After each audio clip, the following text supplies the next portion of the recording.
Hi friends, welcome back to my channel Varalakshmi creative channel.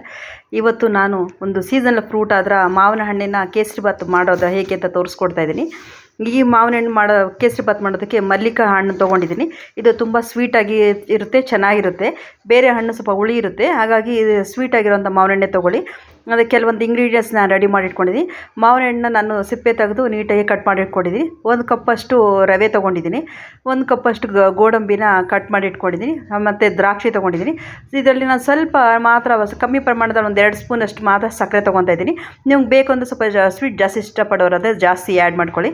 1-3 ಲವಂಗ, ಇದು ಏಲಕ್ಕಿ ಕಾಯಿ ತೊಗೊಂಡಿದ್ದೀನಿ. ಈಗ ನಾನು ಕಟ್ ಮಾಡ್ಕೊಂಡಿರೋಂಥ ಮಾವಿನ ಹಣ್ಣನ್ನ ನಾನು ಮಿಕ್ಸಿಗೆ ಹಾಕಿ ಪೇಸ್ಟ್ ಮಾಡ್ಕೊತೀನಿ. ನುಣ್ಣಿಗೆ ಪೇಸ್ಟ್ ಮಾಡ್ಕೊಂಡು ಬರೋಣ. ಯಾರೆಲ್ಲ ನನ್ನ ಚಾನಲ್ನ ಫಸ್ಟ್ ಟೈಮ್ ನೋಡ್ತಾ ದಯವಿಟ್ಟು ಸಬ್ಸ್ಕ್ರೈಬ್ ಮಾಡ್ಕೊಂಡು ನೋಡಿ. ವಿಡಿಯೋ ಇಷ್ಟ ಆದರೆ ಲೈಕ್ ಮಾಡಿ, ಫ್ರೆಂಡ್ಸ್ ಜೊತೆ ಶೇರ್ ಮಾಡಿ ಅಂತ ಕೇಳ್ಕೊತಾ ಇದ್ದೀನಿ. ಈಗ ನಾವು ಕೇಸರಿ ಬಾತ್ ಹೇಗೆ ಮಾಡೋದು ಅಂತ ನೋಡೋಣ. ಈಗ ಒಂದು ದಪ್ಪ ತಳ ಇರೋ ಪಾತ್ರೆನ ಒಲೆ ಮೇಲೆ ಇಡಿ. ಅದಕ್ಕೆ ತುಪ್ಪ ಆ್ಯಡ್ ಮಾಡ್ತಾಯಿದ್ದೀನಿ. ಸ್ವಲ್ಪ ತುಪ್ಪ ಬಿಸಿ ಆದಮೇಲೆ ಕಟ್ ಮಾಡ್ಕೊಂಡಿದ್ದ ಗೋಡಂಬಿನ ಹಾಗೆ ಬ್ರೌನ್ ಕಲರ್ ಬರೋ ಹಾಗೆ ಫ್ರೈ ಮಾಡ್ಕೊಳ. ಬ್ರೌನ್ ಕಲರ್ ಬರಲಿ, ಹಸಿ ಇರೋದು ಬೇಡ.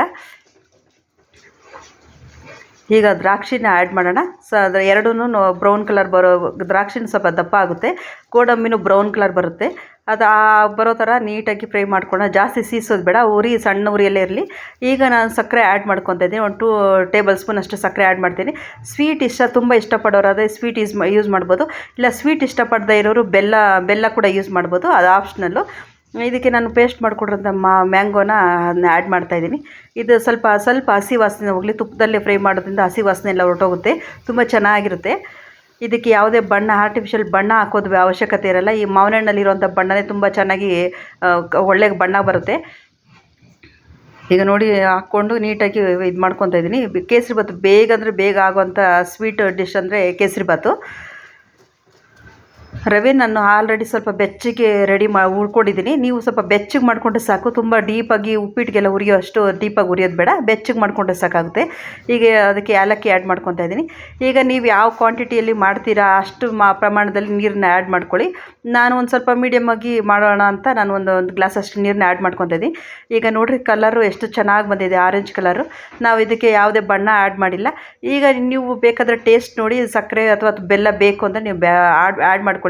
ನಾನು 2 ಸ್ಪೂನ್ ಅಷ್ಟು ಸಕ್ಕರೆ ಆ್ಯಡ್ ಮಾಡಿರೋದು. ಈಗ ನೀರು ಕುದೀತಾ ಇದೆ. ಯಾವುದೇ ಕಾರಣಕ್ಕೂ ನೀರು ಕುದಿಯೋಕ್ಕೆ ಮುಂಚೆ ರವೆ ಹಾಕ್ಬೇಡಿ, ಗಂಟು ಕಟ್ಕೊಳುತ್ತೆ, ಬಂಕ ಆಗಿಬಿಡುತ್ತೆ. ಸ್ವಲ್ಪ ನೀರು ಚೆನ್ನಾಗಿ ಕುದಿಯೋಕ್ಕೆ ಶುರು ಮಾಡಿದ್ಮೇಲೆ ನಿಧಾನಕ್ಕೆ ಉಂಡೆಗಳು ಕಟ್ಕೊಳ್ದೇ ಇರೋ ಥರ ಕೆದಕ್ತಾ ರವೆನ ಆ್ಯಡ್ ಮಾಡಬೇಕು. ರವೆ ಗಂಟು ಕಟ್ಕೊಳ್ತೆ ನಮ್ಮ ಕೇಸರಿ ಬಾತು ಕೆಟ್ಟೋಗ್ಬಿಡುತ್ತೆ. ಹಾಗಾಗಿ ನಿಧಾನಕ್ಕೆ ಸ್ವಲ್ಪ ಪ್ರಮಾಣದಲ್ಲಿ ತಿರುಗಿಸ್ತಾನೇ ಇರಬೇಕು. ಉರಿ ಆದಷ್ಟು ಸಣ್ಣದಲ್ಲಿರಲಿ. ಉರಿ ಜಾಸ್ತಿ ಇದ್ದಷ್ಟು ತಳ ಹಿಡಿದ್ಬಿಟ್ರೆ ಟೇಸ್ಟ್ ಹೊರಟೋಗುತ್ತೆ. ಸ್ವೀಟ್ ಡಿಶ್ಗಳು ಯಾವತ್ತೂ ಸಿಹಿ ವಾಸನೆ ಬರಬಾರ್ದು, ಸಿದೋಗಿರೋ ವಾಸನೆ ಬರಬಾರ್ದು. ಹಾಗಾಗಿ ಸಣ್ಣ ಉರಿಯಲ್ಲೇ ಮಾಡಬೇಕು. ಈಗ ನೋಡಿ, ಈ ಕ್ವಾಂಟಿಟಿಯಲ್ಲಿ ಎಷ್ಟು ಮಾತ್ರ ನಾನು ರವೆ ಆ್ಯಡ್ ಮಾಡಿದ್ದೀನಿ. ಜಾಸ್ತಿ ರವೆ ಆ್ಯಡ್ ಮಾಡಿಬಿಡಿ. ರವೆ ಇದು ಕೇಸರಿ ಬಾತ್ ಆರ್ತಾ ತುಂಬ ಗಟ್ಟಿ ಆಗಿಬಿಟ್ಟು ಉಪ್ಪಿಟ್ಟು ಥರ ಆಗಿಬಿಡುತ್ತೆ. ಆದಷ್ಟು ನೀವು ತೆಳ್ಳಗೆ ಇಟ್ಕೊಳ್ಳಿ. ಈಗ ಮುಚ್ಚಿ 1-2-3 ಮಿನಿಟ್ಸು ನಾನು ಸಣ್ಣ ಉರಿಯಲ್ಲೇ ಬಿಟ್ಟಿದ್ದೀನಿ. ಈಗ ನೋಡಿ, ನಮ್ಮದು ಕೇಸರಿ ಬಾತ್ ಯಾವ ಥರ ರೆಡಿಯಾಗಿದೆ ಅಂತ ನೋಡೋಣ.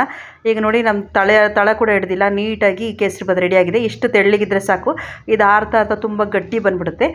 ಈ ಟೈಮಲ್ಲಿ ನಾನು ಒಂದು 2 ಸ್ಪೂನಷ್ಟು ತುಪ್ಪನ ಎಕ್ಸ್ಟ್ರಾ ಆ್ಯಡ್ ಮಾಡ್ಕೊತಾ ಇದ್ದೀನಿ. ಈ ಸ್ವೀಟ್ ಡಿಶ್ಶು ಬೌಲ್ ಬಿಟ್ಟು ಈಚೆ ಬಂದು ತುಂಬ ಚೆನ್ನಾಗಿರುತ್ತೆ, ಟೇಸ್ಟ್ ಚೆನ್ನಾಗಿರುತ್ತೆ. ಹಾಗೆ ನೋಡಿ, 2 ಸ್ಪೂನಷ್ಟು ನಾನು ತುಪ್ಪನ ಆ್ಯಡ್ ಮಾಡ್ತಾಯಿದ್ದೀನಿ. ನೀಟಾಗಿ ತಿರುಗಿಸ್ಕೊಟ್ಬಿಟ್ಟು ಸರ್ವಿಂಗ್ ಬೌಲ್ಗೆ ಶಿಫ್ಟ್ ಮಾಡಿದ್ರೆ ನಮ್ಮ ಕೇಸರಿ ಬಾತ್, ಮಾವಿನ ಹಣ್ಣಿನ ಕೇಸರಿ ಬಾತ್ ರೆಡಿ ಆಗುತ್ತೆ. ಹೇಗಿದೆ ಅಂತ ನೀವು ಒಂದ್ಸರಿ ಮನೇಲಿ ಮಾಡಿ ಟೇಸ್ಟ್ ಹೇಗಿತ್ತು ಅಂತ ಕಮೆಂಟ್ ಮೂಲಕ ತಿಳಿಸಿ. ನಿಮ್ಗೆ ಇಷ್ಟ ಆಯಿತು ಅಂದರೆ ಫ್ರೆಂಡ್ಸ್ಗೆ ಶೇರ್ ಮಾಡಿ. ನನ್ನ ಚಾನಲ್ನ ಸಬ್ಸ್ಕ್ರೈಬ್ ಮಾಡೋದು ಮಾತ್ರ ಮರಿಬೇಡಿ. ಇಷ್ಟು ಹೇಳ್ತಾ ನಾನು ಇವತ್ತಿನ ವಿಡಿಯೋನ ಮುಗಿಸ್ತಾ ಇದ್ದೀನಿ ಫ್ರೆಂಡ್ಸ್.